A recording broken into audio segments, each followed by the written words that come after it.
What's going on, everybody? Welcome to another video. As you can see, it's summer. Jake and I are out here scouting a new piece of public land here in New York. We wanted to give you the three main things that we're looking for when it comes to scouting bigger timber in this part of the state of New York. So we just walked through a gnarly cut, found some decent stuff, and we finally just got to a spot that's a little bit easier walking. We're gonna keep on going, and as we touch on these things, we will bring them to you. So come along on a New York public land scouting trip.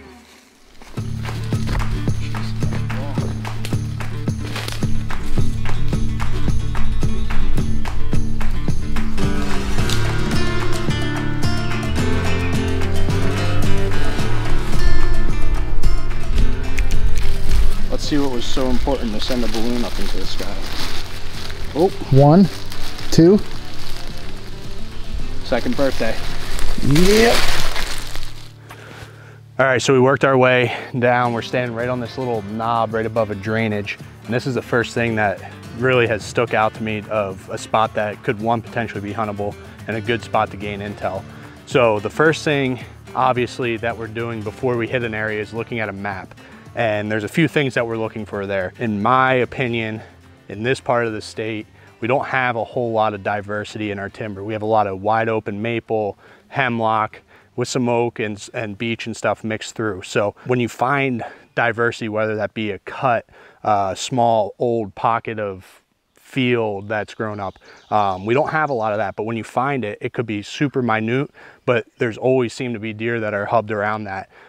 We haven't had a good mass crop in a couple years now, so those deer have been really keen in onto browse. So this spot in particular had probably about a 40-acre cut.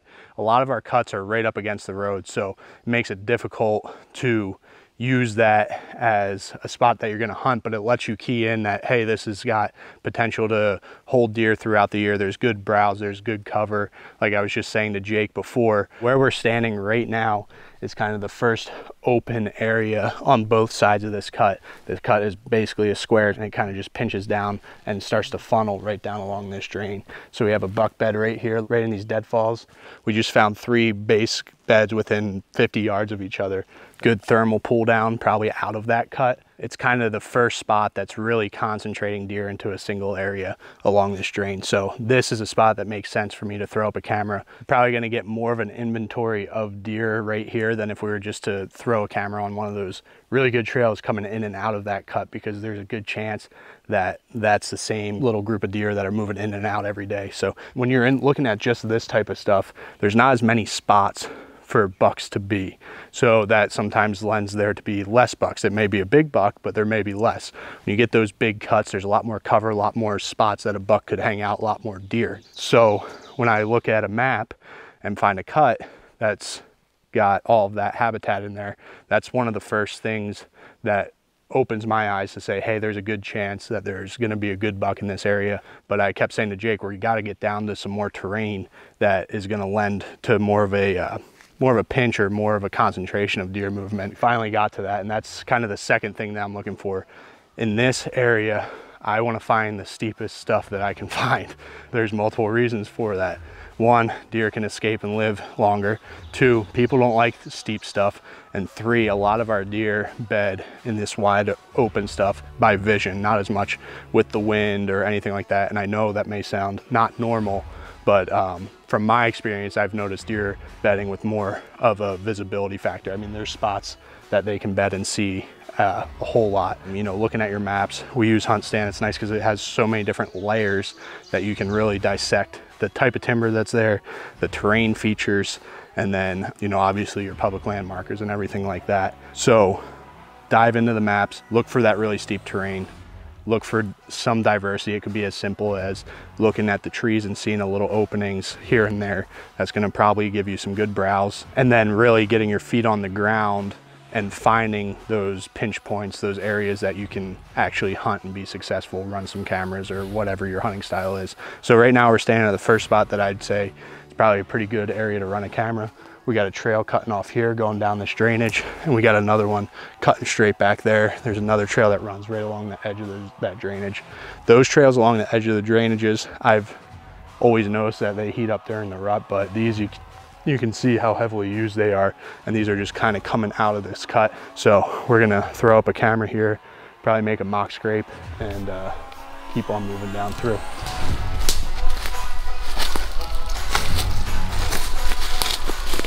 A small pocket of thick scrub on the edge of this more open stuff.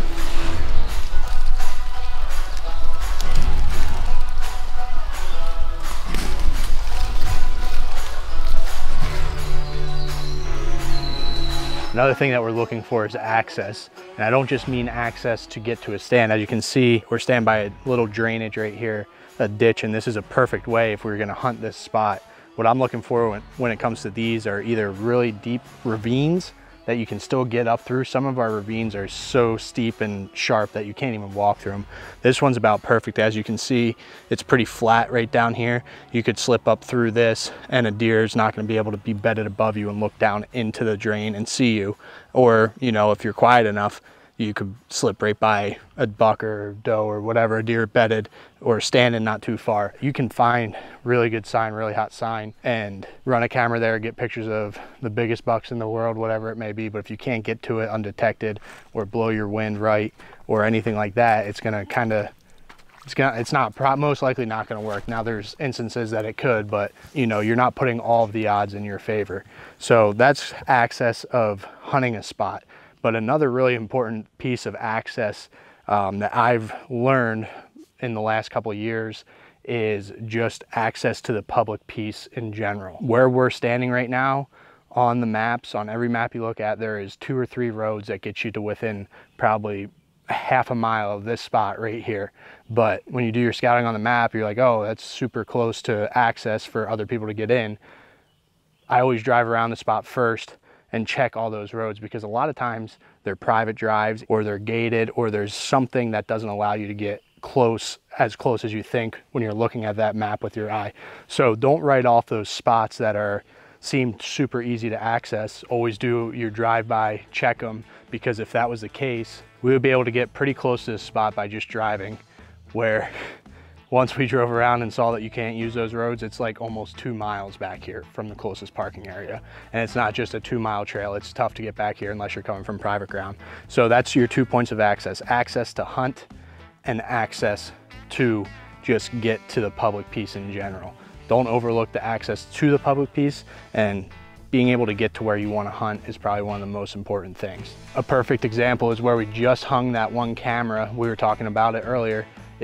That's a spot where it's a good inventory spot, and you may get a buck cruising up and down, going out to the ag or whatever it may be, going to bed every day, but there's really not a good way for us to get up in there and hunt that we know at this moment. We just jumped 2 bucks off this point back here.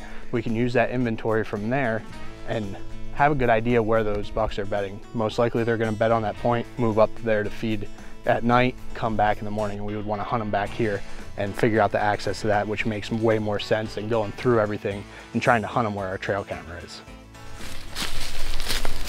Pretty sure we're gonna steal some chanterelles.